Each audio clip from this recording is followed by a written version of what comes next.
do properties sell? And really, it comes down to it, there's only 3 reasons. First is the terms, like a fast closing date that meets the buyer's urgent need. Second would be the condition, a unique lot, a beautiful property, or even a fixer-upper that someone is looking for to turn a profit on.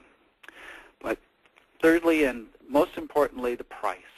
And I would argue that 80% of the time, buyers will be motivated by the price that is equal or less than the perceived value of the property.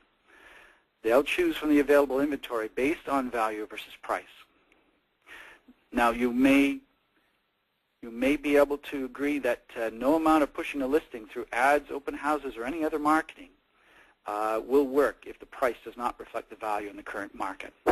We've all had the experience of having an overpriced listing, and no matter what we did, we just couldn't get it moved.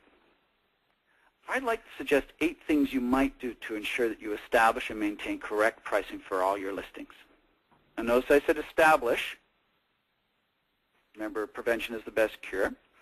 And maintain, because this is an ongoing process, not just a one-time hit or miss. So in order, the things I'm going to present to you start with the one I've already mentioned, which is work with motivated sellers. Number 2 is educate them. Number 3, the law of 10 or 10. Number 4, use a price reduction schedule. Number 5, act like a market leader. Number 6, be very proactive. Number 7, deliver news carefully. And number 8, get tough, or as I call it, find your inner spot. Why you're thinking of selling your house? Where would you go if you sold? When would you need to be there? How much money do you need to put things together? And what would you do if your house didn't sell? So let's move on to the law of 10 or 10.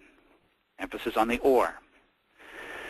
Consumers generally have a great deal of respect for rules of thumb or laws that we use in our business. The law of 10 or 10 is just that. Now, you can change the law of 10 of 10 to reflect whatever numbers you feel are realistic or you feel comfortable using. It could be the law of 15 and 15 or the law of 20 or 20, whatever your market tends to dictate. And what it simply says is that if you have been on the market for 10 days or you've had 10 showings without a reasonable offer, your house is priced too high. The problem part is often that you don't know how to lead into these conversations. No, bad news is often hard to transfer and transmit. So how do you communicate? What do you do? And some of us are adept at using humor. Others of us have to say it straight up. So whatever your style is, pick something from this list of 13 or even write your own. Ask all of the successful agents in your company, so what do you say if people just won't reduce their price or the listing is not doing very well? And they'll have their pet lines, they'll have their approaches, they'll have their presentations that they can share with you. And there's some good ones. So on this list, let me tell you some of my favorites. Obviously, you can continually update them on new sales. But one that really goes to the heart of things is when the agents in your office feel you're above the market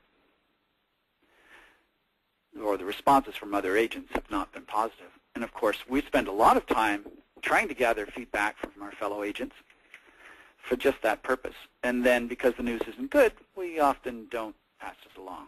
Or we whitewash it or we dilute the message. People have to understand, number 8, that we sell a house twice, first to the agents and then to the buyers. I know we always want our sellers to believe that we double-end everything we sell, but the fact of the matter is, and the strength of organized real estate, is that we have our brothers and sisters in arms that help us sell our houses, our listings. We sell theirs, they sell ours. That's the deal.